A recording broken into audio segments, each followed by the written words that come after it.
Hey there. Well, I've just been talking with my nutrition coaching online group, and one of the topics tonight was a big one, a common one, and one of my favorites to talk about. So, if you don't know me, my name is Sharon Ereaux, and I'm a nutrition coach in Sydney, Australia. And the topic is inflammation and foods that cause inflammation. Inflammation is not a new issue. It is a pretty big issue, but there's a lot being said around on social media about foods we shouldn't eat because they cause inflammation. And so I'm going to try and tell you in a nutshell what's what.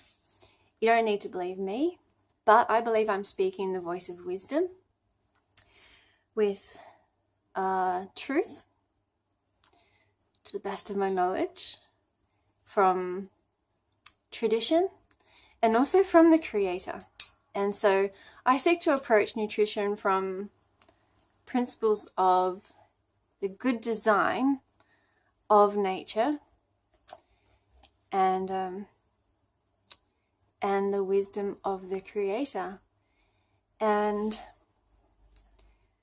so I have a pretty good nose for when information sounds off balance or just wrong, or it's fad kind of information, because our bodies haven't changed and science hasn't changed. The realities, like the facts of molecules and the way our body responds to things, that hasn't changed. I'm going to try and dive into it. I'm going to knock out some easy ones first.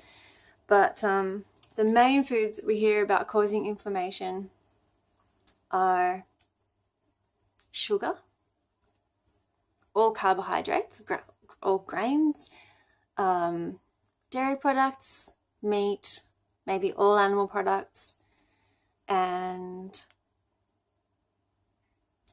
what else? Even eggs. I don't know, but someone in my group mentioned that tonight. It's not one I hear about a lot, but it's probably just lumped in there with all the animal products. So let me put the record straight. I'm not vegetarian or vegan, and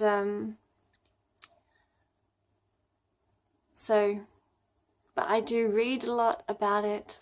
I know that we can have individual complexities, individual health issues, and that can change what's best for us for a certain amount of time. Some diets are good short term, but not good long term. But what we're talking about is just a general diet, what's best.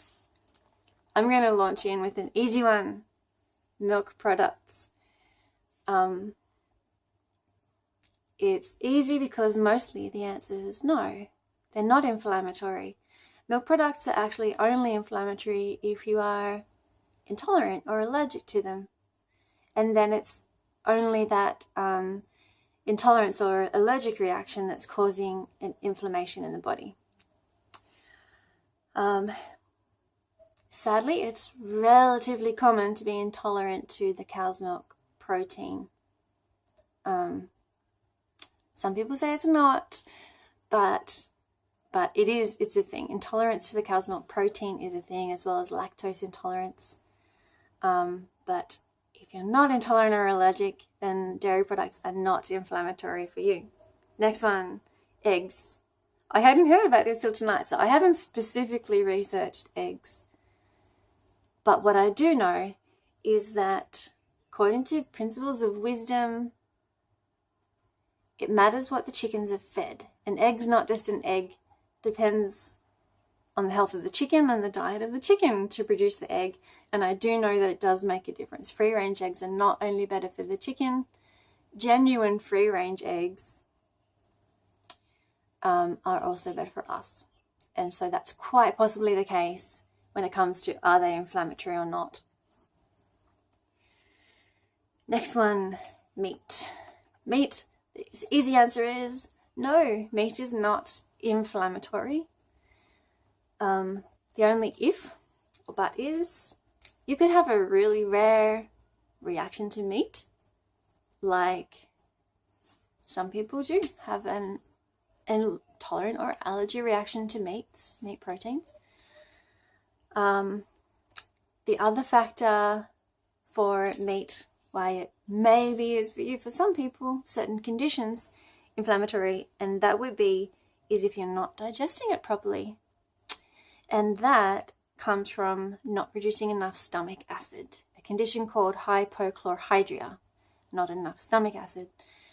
And that will cause you to not be thoroughly digesting proteins, including meat proteins, and then they'll go through into your small intestine not broken down enough, and they'll cause problems. And if you have leaky gut as well, separate but related issue, then you're going to have proteins getting into your bloodstream, and then that's not a happy scenario. But generally, under normal circumstances, meat does not cause inflammation. So, next one. We're getting to some bigger ones. Let me check my list. Dairy, eggs, meat. Other animal foods are going to be in the same category. We've covered mostly all of them. Oh, that's the other thing. Okay, so the acid issue, bit of a different issue, but it's worth mentioning now that meat is one of those foods that really does create an acid ash in the body, and we're meant to balance it with fruit and veg. If someone's eating all meat, no vegetables, they're not going to be healthy. But if we have a balance, we're fine. And that's the wisdom of have your meat and eat it too, or have your meat and your vegetables too, and everyone will be happy. So if you're buying, and I won't go there, just I won't paint a picture, and I won't upset people who think that meat pies are terrible. So I won't talk about meat pies. So next one, sugar or grains or carbohydrates.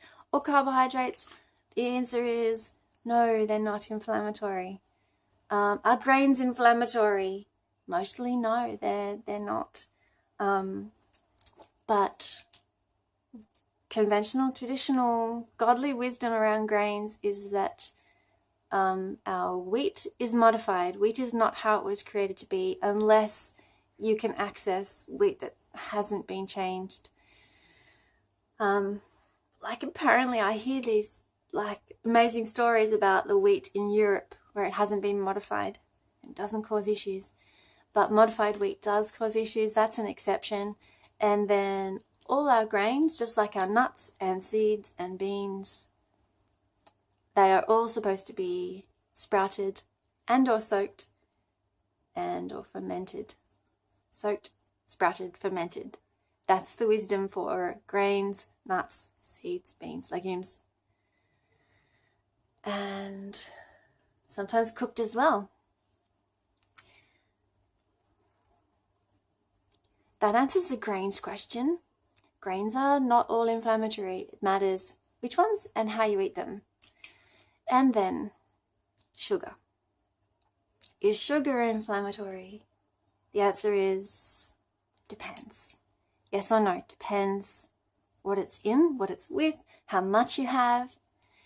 And so sugar and all carbohydrates are only inflammatory. They're not inflammatory by themselves. What causes the inflammation is an insulin spike. There are ways of eating sugars and carbohydrates that don't cause an insulin spike. That's too complicated for this video, but the short answer is that if the sugar or the carbs is getting quickly into the bloodstream, a rapid release of a lot of glucose, which comes from too much of the wrong type and wrong combination, then you're going to get rapid glucose rise and you'll get rapid insulin rise. Unless your body's not producing insulin at all, you're going to get a release of insulin, and that release of insulin, the insulin spike, is what causes the inflammation.